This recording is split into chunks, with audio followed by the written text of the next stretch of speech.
Bom dia, Shalom, a graça e a paz do Senhor Jesus Cristo sejam com todos vós, a paz do Senhor, varão, varoa. Bom dia, né? Está amanhecendo aí sexta-feira, dia 8 de abril de 2022. E vamos a mais um estudozinho do manancial. A palavra de Deus está dizendo assim, ó, Jesus é abandonado por muitos discípulos, né? A confissão de Pedro.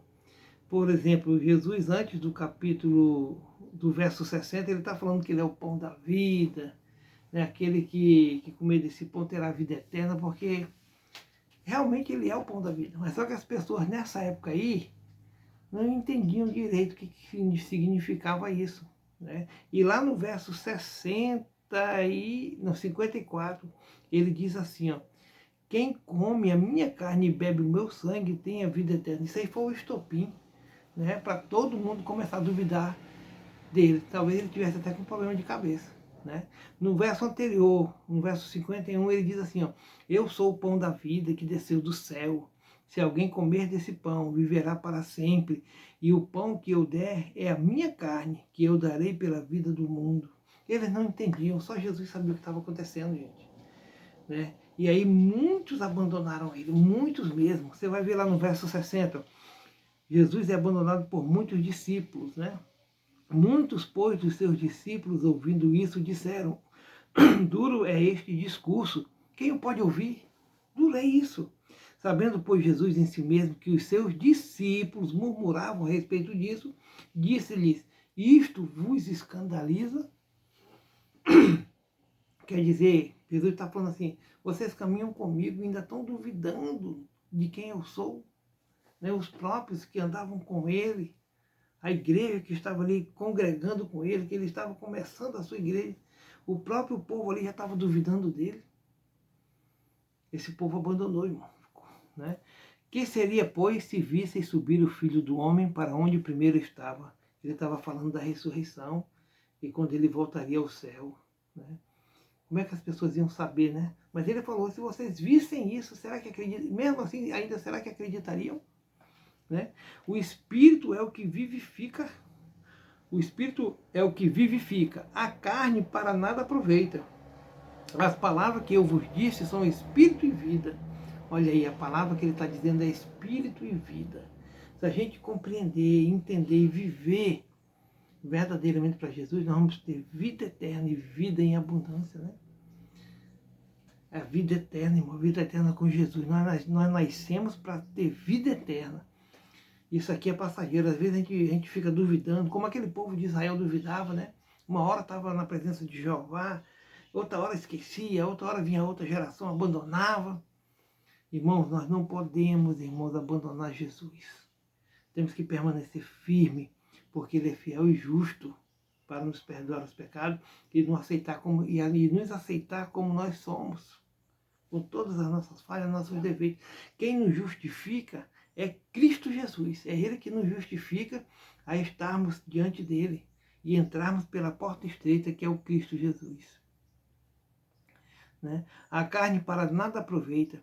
As palavras que eu vos disse são espírito e vida, mas há alguns de vós, há alguns, não são todos, que não creem, porque bem sabia Jesus, desde o princípio, que eram os que não criam e quem era o que havia de entregar.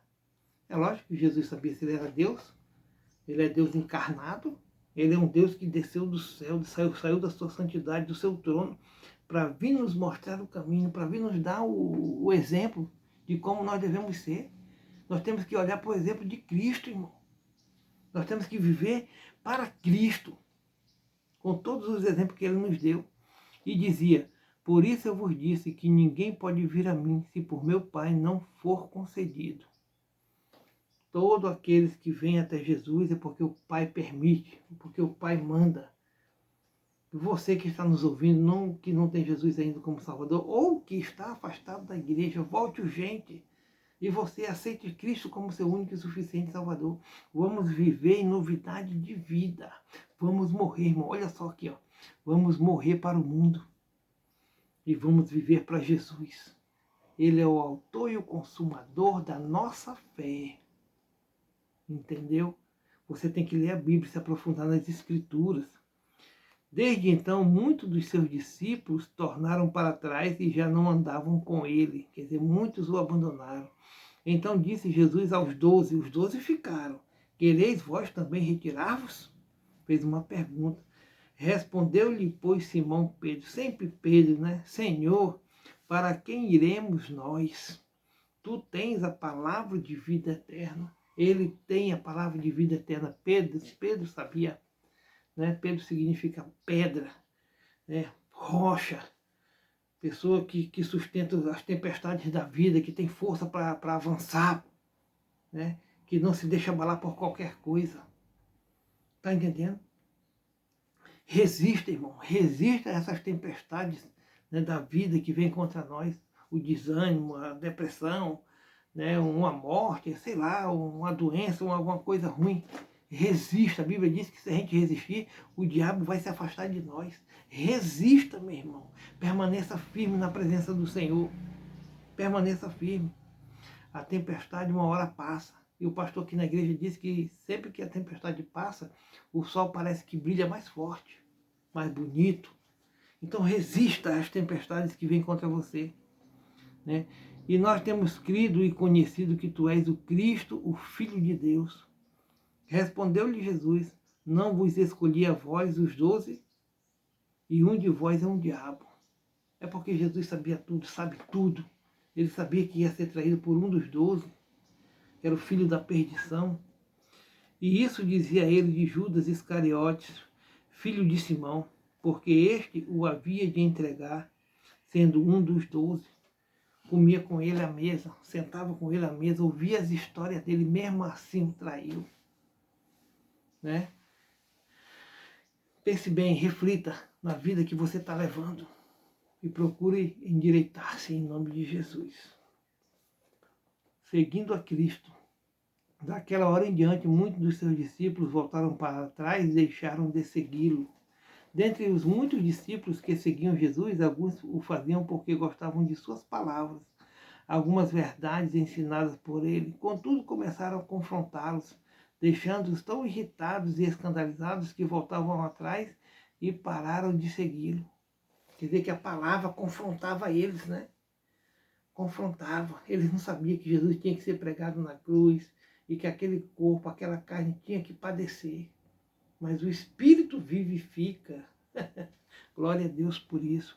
O Evangelho nos traz esperança, esperança, né? Mas ao mesmo tempo confronta-nos, revelando o pecado e as impurezas que há dentro de nós. Na realidade, nós temos que morrer para o mundo mesmo. Ele revela quem verdadeiramente nós somos e quão distantes estamos do Senhor. Ninguém gosta de ouvir uma verdade que dói.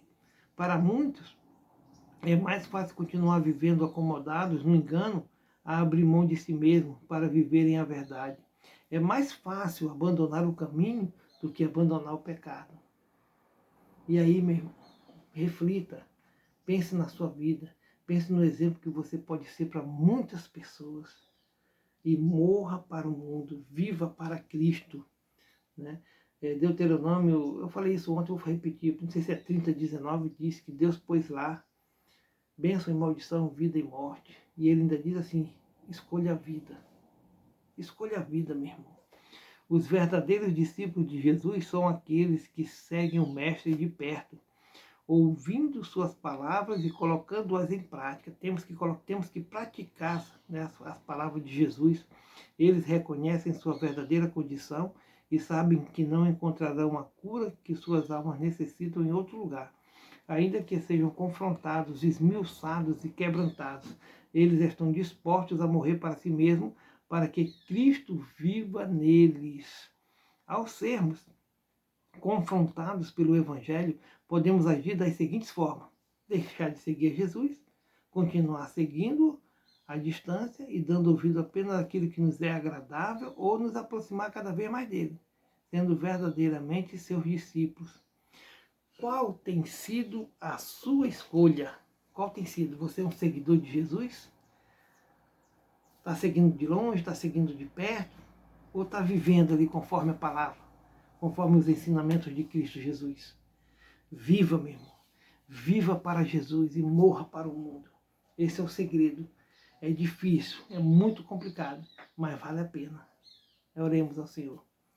Querido Deus e querido Pai, estamos na Tua presença, Jesus, e colocamos diante do Senhor todas as nossas angústias, nossos problemas, nossos defeitos, nossas falhas, nossa saúde, Pai. Colocamos diante do Senhor. Dá-nos saúde, põe-nos de pé, Pai. Fortalece a nossa mente, o nosso coração, né, para nós seguirmos verdadeiramente o Senhor, para não cairmos nas tentações do inimigo, porque o inimigo anda em derredor, tentando nos estragar de dia e de noite, Senhor. Nos fortalece, nos protege, Senhor. Nos protege. Né? Aumenta-nos a fé, aumenta-nos o amor dentro de nós. E que possamos, Pai, te servir verdadeiramente, andar na Tua presença. Andar como o Senhor andou, falar como o Senhor falou. Põe em nós a mente de Cristo, Senhor. Põe em nós a Tua mente, o Teu desejo, a Tua vontade. Nos usa, como Paulo falou, né? Eu não vivo mais, mas Cristo vive em mim, que o Senhor verdadeiramente possa viver em nós. E cuide de cada um de nós, meu Pai, nessa sexta-feira, dia 8 de abril de 2022. Nos abençoa, nos guarde, nos livre, nos proteja, em nome santo do Senhor Jesus Cristo. Amém, amém. Shalom, meu irmão. Deus te abençoe grandemente. Deus te abençoe, varão, varoa.